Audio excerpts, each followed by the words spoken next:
Your team needs to know that you are the leader that they can trust.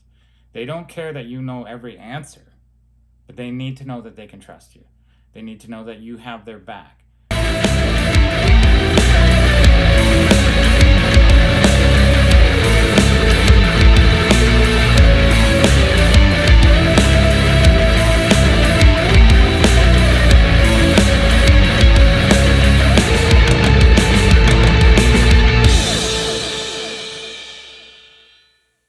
Welcome back, everyone, to So Go Whoa Whoa.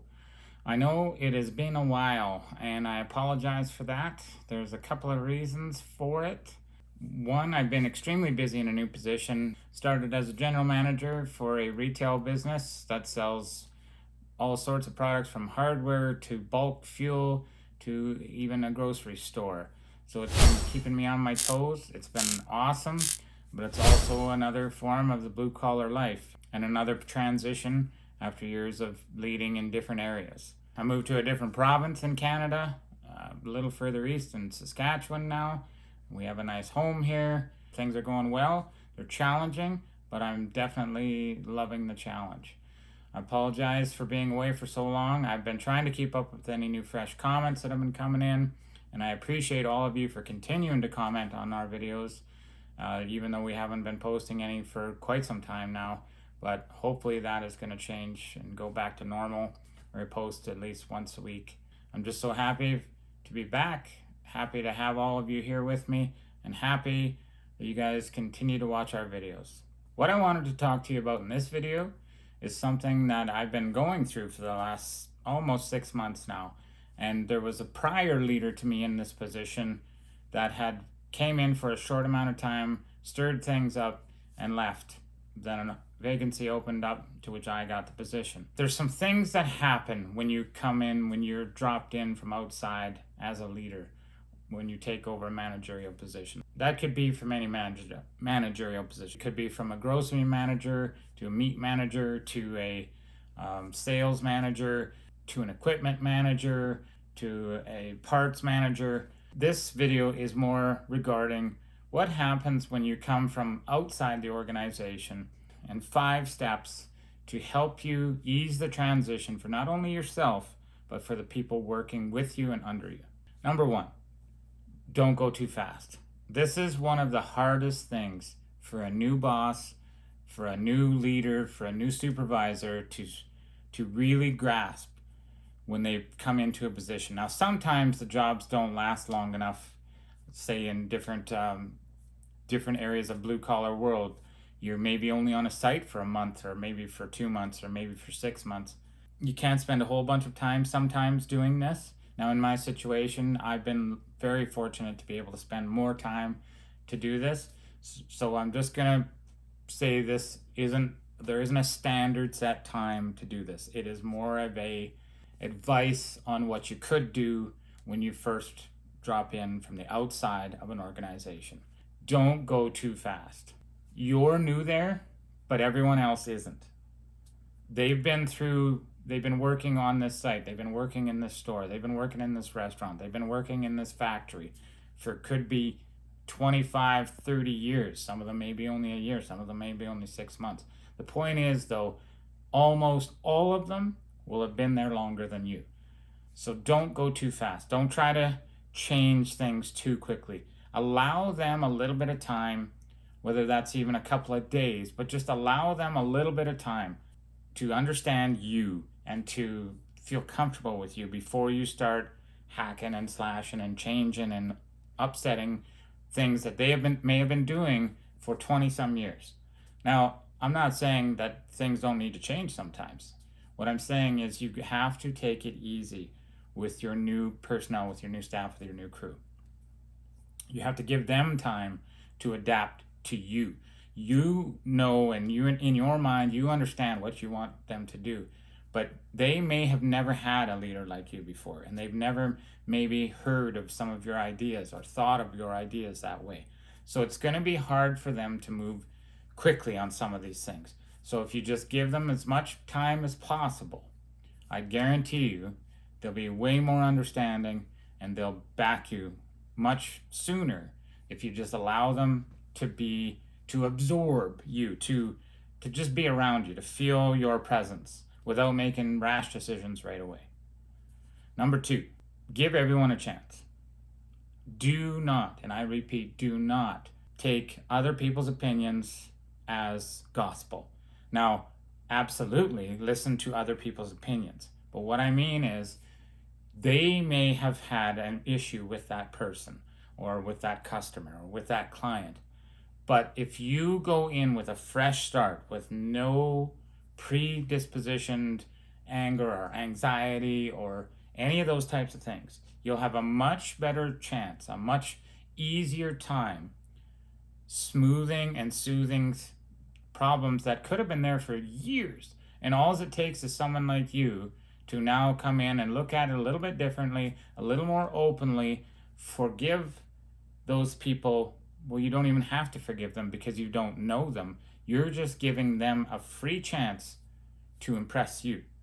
Don't go in with someone else's opinion. Listen to their opinion, but give everyone a fair chance. Let them burn their own bridges. Lots of times they won't burn those bridges because they're going to be so damn happy that you actually gave them a chance. They've been used to working with these people for years, or they've been used to dealing with these people for years, and it's always been this way. And now you come in and you give them a fresh start, and they're going to do whatever it takes to keep that going because they finally get a fresh start. They don't have to deal with 20 years or 20 months or anything of past and gripes with someone else's cousin's brother's sister's roommate. Give them a fresh chance. Number 3. Now this one again can be time limited depending on the length of the job. But give yourself time to assess your staff, your crew, your team's strengths and weaknesses. There is no way, I don't care who you are, come in on the first day and know what people are like to work with. It's impossible. You need to get to know these people. You need to understand these people. You need to start to feel your way into how they think, how they feel comfortable, how they feel towards certain types of management. Some people are just terrified of managers, so they lock right up as soon as you ask them something. And it has nothing to do with you. It's just their personality. So going in like a bull in a china shop is not going to help that situation. You will lock that person up to the point where they may even quit, and they could be one of the most valuable members you have. Don't do it. Take time. Take as much time as you possibly can, even if it takes an extra day or a week or a month, 2 months, 3 months, 6 months. Take the time to assess your team. Once you feel comfortable in speaking to certain members on your new team, now you can start to assess where they fit. Sometimes all it takes is just putting that person in a different position or adjusting something that they've been doing for a while. You point out how if they just adjusted it this way, it would not only be easier for them, but it would be more efficient. Most people, if they can find an easier way to do something and a more efficient way to do something, they're going to do it. But don't go in guns blazing. Give them a chance. Watch them. Just let them show you what they know how to do. Lots of times you'll learn from them as well. You don't know everything. I don't know everything. No one knows everything. So be willing to learn. I've said this numerous times. Doesn't matter what your position. Learn from your new staff, from your new team, from your new crew.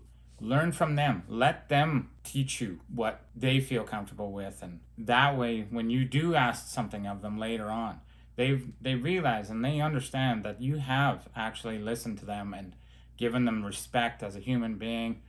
And you've helped them to grow, even in a short amount of time that you've been there. You've helped them actually get out of their comfort zone a little bit by putting maybe more on them or challenging them in a different way. And they will respect you for that. Number 4, and this one's going to be a tough one for a lot of people. A lot of people that I've worked with seem to think that the manager makes all the decisions. Let your team make some decisions. You don't need to micromanage your team. If you are micromanaging your team, you don't have the right team, or you aren't in the right position. Chances are you might have 1 or 2 people maybe not in the right position, but you also are probably not in the right position if you have to micromanage everyone, if you have to feel that if I don't get anything done, if I don't do it myself, nothing gets done, then you don't know how to lead people to get things done. Let them show you that they're capable of doing things without your express decision and approval. Why do you want all of this stress and pressure on you anyways? That's what a team is for. You want your team to be able to come to you with the really tough stuff and say, either, look, we thought this and we don't know what to do in this situation. This is what we've come to. We've all tried these different things and we can't figure out a solution. Now you can sit with them and help them figure out a solution. You think, well, what if something terrible happens? Yes, I mean, none of us, especially myself, none of us want to see anyone get hurt or, maimed or never come to work again. I'm not talking about that if it's a safety issue. But I mean, decisions that possibly a manager would make in some cases. But if you're trying to train your people to expand their knowledge and expand their comfort zone and grow as people and as staff, then you want them to start learning to make some decisions too. In fact, when you go on holidays, you want to be sure that your team is capable of making all those decisions while you're away. Do you want to be on the phone the entire time you're on holidays, walking them through? I don't. To me, I've not done my job. I've not done my job if I cannot trust my team. So that is a very important aspect, is let them make decisions. Let them show you that they're capable of making decisions and understand what they've been doing. They've been doing it for years, a lot of them. So why wouldn't you use that knowledge? Why wouldn't you use that expertise? Why wouldn't you use that experience? You don't know everything. I don't know everything. So let them show you. I can make these decisions and I can actually benefit you if you just allow me to. People are so proud to show what they can do. Let them. And number 5, and this one is tough for everybody, including myself, be slow to anger. You have to realize people are people. They think about themselves for the most part. We all do. Yes, we try to think of others, but our stresses, our bank account is low, our bills are high, the price of gas is through the roof. We don't know how we're going to make it through this next month. Believe me when I tell you, everyone has those problems. Everyone has those issues. It doesn't matter where they sit. Of course, a young person that's working for me while I'm the general manager and they're a student, they think, oh, he's got it made. But they don't understand the pressure that I'm under to keep that store making money, to keep everyone on that staff to continue to have jobs. That's a big responsibility, but it's not their fault either. So be slow to anger. Don't let little things make you pop. For example, you come in, you see things and you're like, why would you be doing it that way? But if you ask them, just simply ask them, why are you doing it that way? And you don't have to do it in a condescending way. You can just simply honestly say, I am honestly curious to see why you're doing it that way, because I've never done it this way. So walk me through your thought process. Guaranteed, if they don't change your mind, you're going to at least understand their thought process. And you're going to at least value the way they think, so that next time when they do something, you can, in your head, you can be, oh, yeah, okay. That makes more sense, because this is how generally I see their thought process. I will actually add a little bonus to this, a number 6. Don't talk shit about people. If you have anything to say to someone, say it to their face. Take them aside, say it calmly to their face. Make sure they're not in front of a group of people. There's no reason. No, I don't care who you are. If you think belittling someone in front of a group of people is the way to lead people, you are a terrible leader. And I will stand by my word. You are a terrible leader if you think condescending and belittling people is the way to get them motivated. The only thing you're going to do is motivate them to screw you. I would do that. If someone was going to belittle me in front of everybody all the time, I would go out of my way to screw them. I would make sure that they looked bad in every possible situation I could help. Be the person that they can trust. If you have an issue with your staff, with your team, with your crew, take them aside. Let them know what's bothering you. Ask them what's bothering them.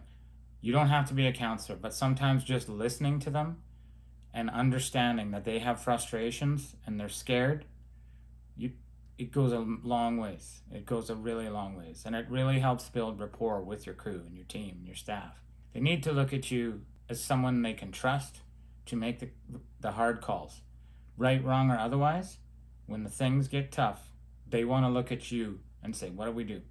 They will try their best to prevent you from failing if you have their back. That's what a good leader does. What I'm saying is treat your team well, and they will treat you the same. There will maybe always be someone on the team that wants to go their own way, and that's okay. There's places for people like that as well, and you can use those people in many situations, even though they're hard to get along with in many situations. Sometimes they can become very valuable members of your team, and sometimes you have to let them go. And it's just because they're not a fit with your team, with your style. It's not because they're a lesser human being, or they're, you don't have to tell them that they're no good, or they just don't fit with your vision. That's all. That's all it is. They don't fit with your vision. I apologize again for being away for so long. I'm happy to be back, very happy to be back with SoGoWoWo. There's a few things planned, and I'm hoping that over this course of 2023 and forward, that we're going to grow together as a community, as a channel, and get to really know you guys out there. I've been loving your guys' comments, and I appreciate all the feedback that you guys have been giving me. You all are always watching and checking and even filling in areas of information that I need, and I appreciate that. If I miss anything, by all means, put it in the comments. Let me know. If there's a topic that you'd love to see me talk about, let me know that in the comments too. I'm happy to be back. I'm happy to be back with you guys. Let's get 2023 rolling. See you next time.